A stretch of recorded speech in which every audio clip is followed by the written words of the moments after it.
Hello friends, welcome back my channel. మనం dum biryani దమ్కేసే correct పద్ధతి ఎలానో ఇప్పుడు చూద్దాము.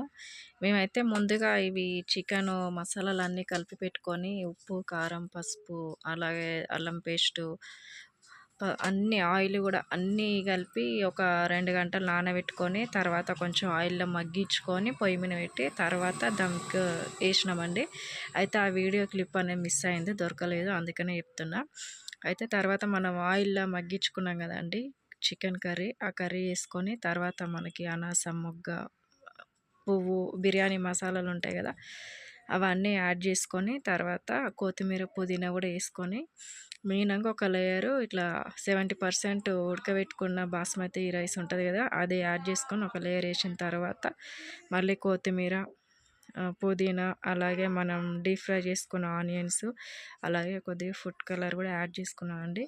ఇది యాడ్ చేసుకొని మళ్ళీ ఇంకో లేయరు రైస్ వేసి మళ్ళీ సేమ్ ప్రాసెస్ అట్లనే చేసేసుకొని నీకు అట్లానే ఇలాచి పౌడరు, అలాగే నెయ్యి కూడా అండి, నెయ్యి కూడా యాడ్ చేసినాం. అలాగే మనం రైస్ ఉడకబెట్టుకున్నాం కదండి బాస్మతి రైస్, ఆ గంజి ఉంటుంది, ఆ గంజిలో కొంచెం వాటర్ కూడా తీసుకొని అందులో యాడ్ చేసుకున్నామండి.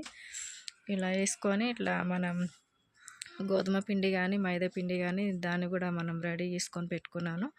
అలాగే కొంచెం చికెన్ వేసే ముందు ఆయిల్ వేయడం మర్చిపోయినా, అందుకని కొద్దిగా ఆయిల్ కూడా యాడ్ చేసినా అండి. ఇప్పుడు మనకి అన్నం ఆల్రెడీ 70% ఉంటుంది కాబట్టి కొంచెం అదైతే వేసిన. ఇట్లా పిండి పెట్టేసుకొని ఇట్లా మూత పెట్టి ఒక 25-30 మినిట్స్ అయితే సిమ్లో పెట్టుకోవాలండి. డైరెక్ట్ గిన్నె పెట్టకూడదు.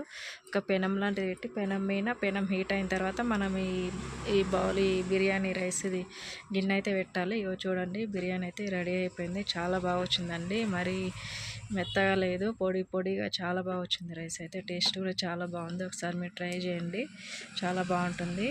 సింపుల్గా అన్ని టేస్టీగా ఈజీగా చేసుకోవచ్చు అండి. బిర్యానీ చేయాలంటే పెద్ద కష్టపడాల్సిన అవసరం కూడా లేదు. తెలియని వాళ్ళకి పెద్ద ప్రాసెస్ అనుకుంటాం, కానీ ఒకసారి 2 సార్లు చేస్తే మనకు అలవాటు అయిపోతుంది. ఓకే అండి, వీడియో నచ్చితే లైక్ చేయండి, షేర్ చేయండి, సబ్స్క్రైబ్ చేసుకోండి.